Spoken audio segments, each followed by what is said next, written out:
There are parts of the ocean we still don't understand. Places where light doesn't reach, and sound travels in ways we can't explain.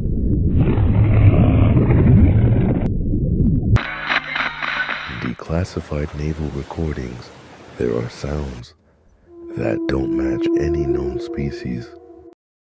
Some of those sounds resemble something disturbingly human.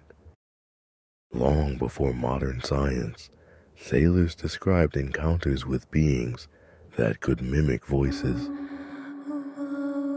luring them closer into the dark.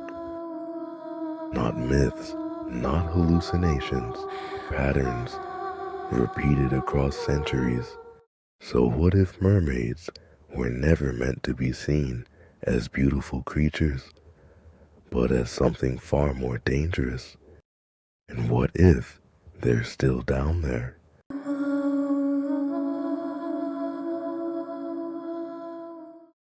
Imagine you are at sea. It is nighttime. The wind is still, the water is black as ink, and your ship moves slowly beneath a sky full of stars. Suddenly, from somewhere between the waves, you hear something. It is not the wind. It is not the creaking of wood. It is a voice, or perhaps several. A sound so beautiful, so perfect, so impossibly sweet, that your body enters a trance before your mind can react. Your hands release the helm. Your feet carry you toward the railing. The sea is down there, dark and cold, but the voice tells you it does not matter, that the water is warm, that something is waiting for you, and then you jump. That is the last thing those who survive remember. Those who do not survive remember nothing. This is the siren, and although it never existed in the form that sailors described, its story is real. Its power over the human mind is real, and the fear it inspired for more than 3,000 years of history is, without any doubt, completely real. The first siren was not what we imagine today. It had no fishtail. It did not live in the sea. The original sirens of Greek mythology were creatures half woman, half bird, and they inhabited a rocky island somewhere between Ithaca and the Strait of Messina. Homer mentions them in the Odyssey, written approximately in the 8th century before Christ, as two beings whose names he does not reveal, but whose function is absolute: to sing in order to kill. In the original Greek text, the sirens do not promise love or beauty, they promise knowledge. They tell Odysseus that whoever hears them returns having learned everything that happens in the world. It is an intellectual trap, not a romantic one, a promise of wisdom that ends in death. This detail, which is almost always omitted in modern versions, reveals something profound about the original nature of the myth. Sirens were not symbols of carnal desire. They were symbols of the temptation of forbidden knowledge, of that human impulse to want to know more, to cross the limit of what is permitted to understand.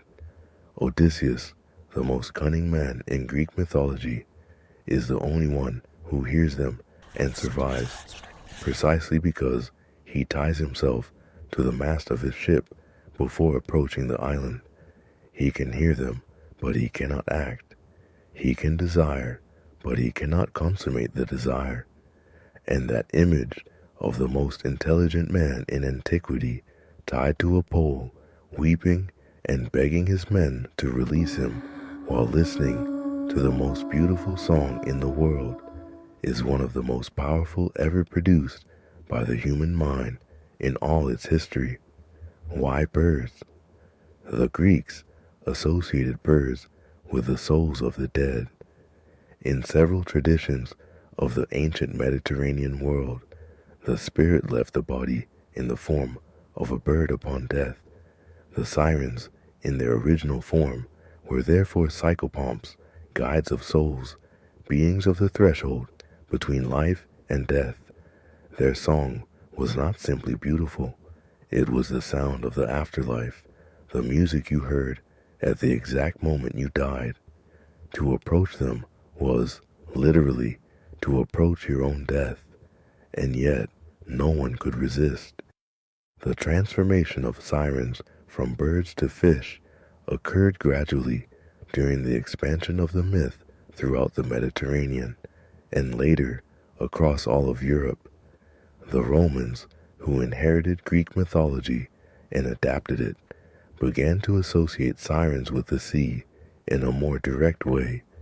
Roman maritime trade routes crossed dangerous waters, and sailors who died in shipwrecks needed an explanation for the inexplicable. It was not the storm, not human error, not poor ship construction. It was the siren. It was her song. That need for narrative in the face of disaster is one of the most powerful engines of human mythology, and Siren satisfied it with an almost clinical precision. By the Middle Ages, the siren was already completely aquatic. The fishtail replaced the wings. Medieval bestiaries, those illustrated catalogs of real and fantastical creatures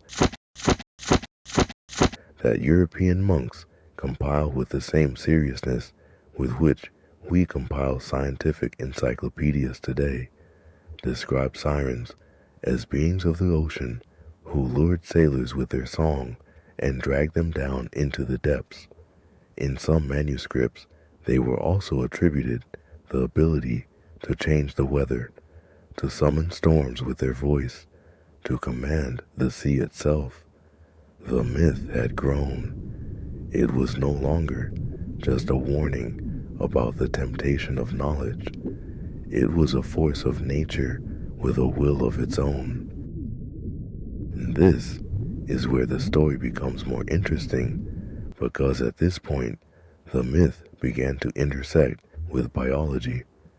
The medieval and Renaissance sailors who crossed the coast of Africa and the Americas, that world of unknown wonders and terrors, returned with accounts of creatures they had seen in the water, creatures that surfaced, that rested on rocks, that looked at the ship with eyes that seemed almost human.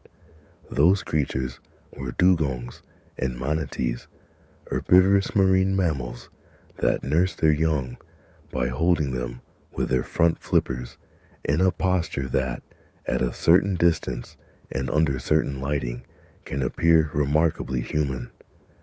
The explorer Christopher Columbus, in his diary entry of January 9th, 1493, wrote that he had seen 3 sirens leap high out of the sea off the coast of what is today the Dominican Republic, and he added, with an honesty that is almost comically transparent in retrospect, that they were not as beautiful as they were painted. Columbus saw manatees. He mistook them for sirens, and that mistake, made by one of the most experienced navigators of his era, tells us everything we need to know about the power of expectation and fear in the human mind.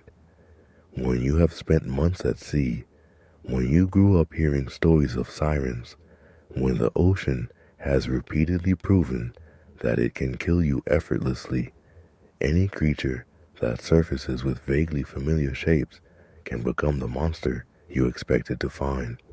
The scientific name of the Caribbean manatee, Trichechus manatus, and the order to which it belongs, together with the dugong, Sirenia, carry that historical confusion inscribed within them forever.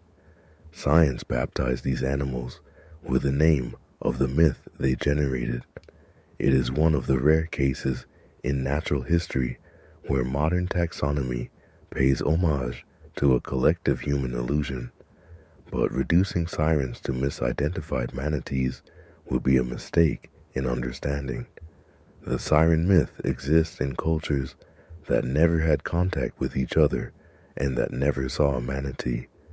In Japanese mythology, there is the Ningyo, a creature half fish and half human, whose flesh, according to legend, granted eternal life to whoever ate it. In West African tradition, there is Mamiwata, an aquatic spirit depicted as a woman with a serpent or fish tail, worshipped as a deity in several countries and considered both benevolent and dangerous. In Scottish and Irish mythology, there are the Selkies, beings who in the sea are seals and on land are humans, who remove their skin to walk among men, and if someone steals that skin, they are trapped in the terrestrial world forever. The sadness of the Selkies, that permanent nostalgia for the sea they cannot reach, has been interpreted by some folklorists as a metaphor for diaspora, for the displaced people who long for a home they cannot return to. What does this simultaneous presence across such different cultures tell us? That the siren myth does not respond to a real creature.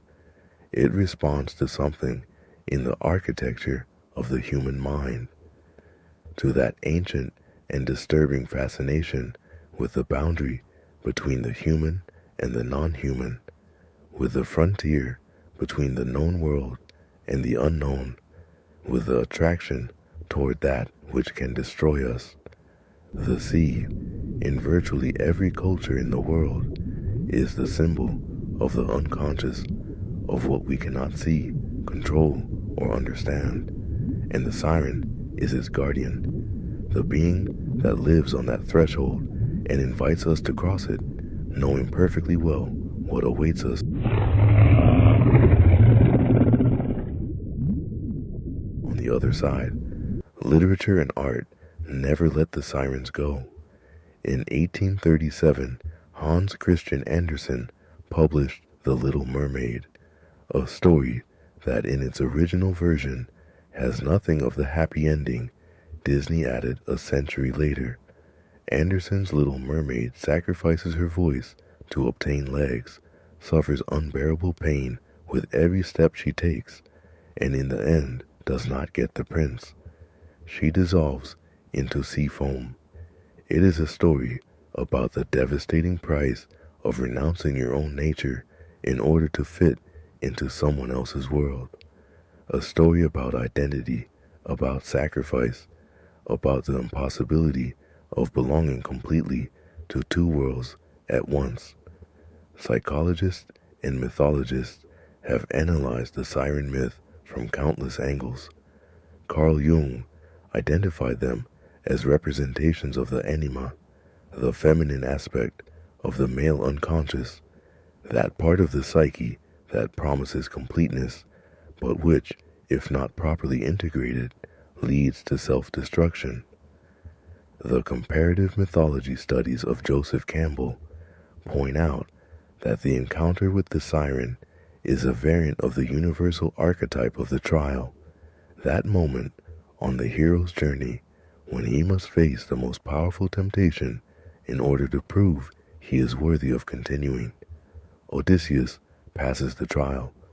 The anonymous sailors who have no name in the myths do not, and here, in the 21st century, the siren lives on, not in the ocean, but in culture. It keeps appearing in films, in series, in video games, in tattoos, in the logos of beverage companies, in songs. The myth that began as a warning about forbidden knowledge in archaic Greece mutated, transformed, crossed oceans and centuries, absorbed traditions from every culture it touched, and arrived at us with a vitality that no extinction has been able to stop, perhaps because the warning it contains is still valid. The sea is still there. It is still larger, deeper, and more powerful than we are.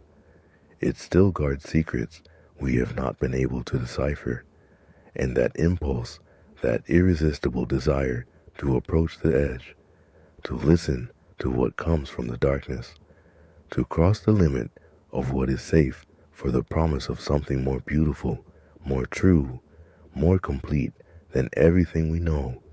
That impulse has not abandoned us.